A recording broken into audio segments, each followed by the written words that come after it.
There is no doubt in my mind that climate change is here, it's now, it's happening, and we need to adapt to it. We need to get used to it.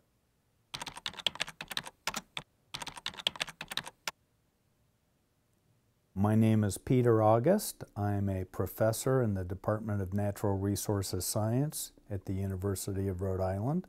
I teach classes in geographic information systems and landscape ecology.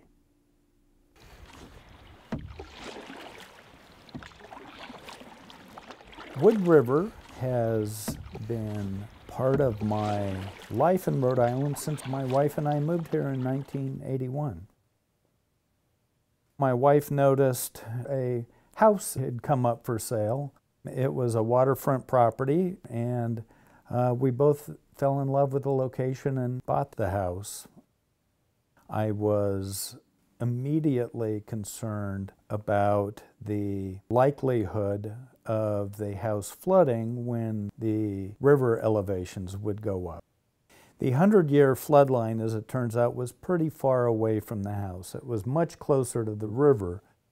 Having studied that and having thought about it a lot, I felt we were high up enough and far enough away from the river to not really worry about flood conditions ever. So doing research on climate change risks, climate change impacts, as part of my day job, you would think if anybody saw these big storms coming, especially the floods, it would have been me. Didn't see it coming. It totally blindsided me. I was proven horribly wrong. March 2010 was a very, very rainy month. And then we got the big one. A rain event that should happen only once every 500 years. It rained, and there was no place for that rain to go except for up. In the peak of the storm, we had about 1.5 feet of water everywhere in the ground floor of the house. The carpets were soaked, the furniture was soaked, anything electrical within 1.5 feet of the ground was underwater. And it stayed like that for about a day and a half. It immediately redirected what my next 4 months would be like. I filled dumpster after dumpster with waterlogged debris, and I would be a fool to rebuild the ground floor of the house in such a way that sheetrock would again soak, fiberglass insulation would soak, and so I've chosen to use the space in a way that doesn't require rebuilding it. And when I put stuff like flooring and insulation in, I put in materials that can stand to get totally soaked.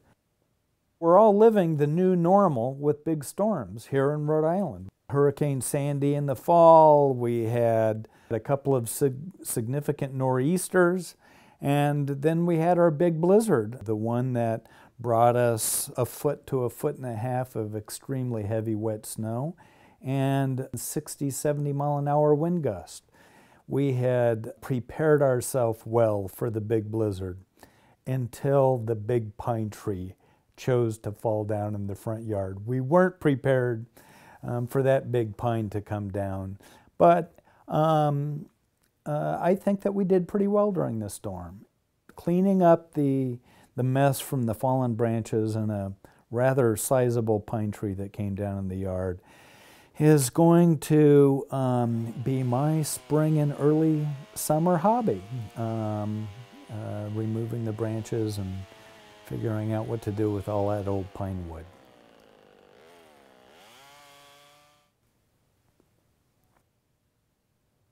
We've had more big storms in the last few years than I recall in the last decades of Rhode Island. Intense storms as part of the climate change profile, there is no doubt in my mind that we're seeing it. What's interesting to me is some of our biggest storms end up being the confluence of average storms, but they double up or triple up on each other and create very large storms. That's what Superstorm Sandy was. It was two weather events that joined together in the northeast U.S. and created a very intense storm. And the March 210 floods, it wasn't one rain event, it was the confluence of 4 rain events. And so I think that we need to expect big storms, expect large storms more frequently, and I think it's incumbent on all of us to prepare for them. A lot depends on where you live and what your living situation is. I live near a river, and so I need to be prepared for river flooding. If I live near the coast, I would definitely need to be prepared for flooding due to storm surge. I think that we all need to know what to do when the power goes out for a few days or a week. Knowing how to respond safely is a big thing. Don't want to get near down power lines. You don't want to go outside when the wind is howling or the snow is falling heavily. It's a little common sense goes a long way during storm events. We have to take it slow. We have to be safe. We have to be patient. We have to look out for each other. There's no point in complaining or getting angry. We'll get back to normal, but it's not going to happen overnight in these big weather events. So this is just going to be, if you ask me, a part of living in the northeastern U.S. It's going to be part of our lifestyle, dealing with big, intense weather events.